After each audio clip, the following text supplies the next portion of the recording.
அந்த டிசைனிங்ல சின்ன வயசுல இருந்தே நான் கில்லாடி. சில ஆர்டிஸ்ட் லேண்ட்ஸ்கேப் வரைவாங்க, போர்ட்ரேட் வரைவாங்க, சில ஸ்டில் லைஃப், சிலர் மாடல், ஒரு சிலர் oil painting, water colour or sketch. ஆனா எல்லாத்துலயும் எக்ஸ்பர்ட்.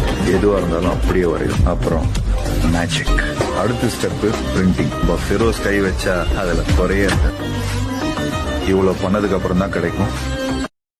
இங்க நிறைய பேரு அவங்க ஸ்டார்ட் பண்ண விஷயம் கஷ்டமானதுன்னு தெரிஞ்சு பாதியிலே விட்டுட்டு போயிருப்பாங்க.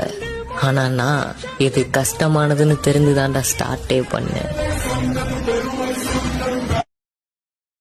இந்த கலையை எனக்கு சொல்லி கொடுக்கலன்னா இன்னைக்கு நான் இல்ல. எனக்கு ஒரு வரலாறு இல்ல, எனக்கு ஒரு முகவரி இல்ல, எங்கேயோ வீணா போயிருந்திருப்பேன். இந்த கலை எனக்கு இந்த உலக நாடே அழைச்சிட்டு போயிருக்கு. நான்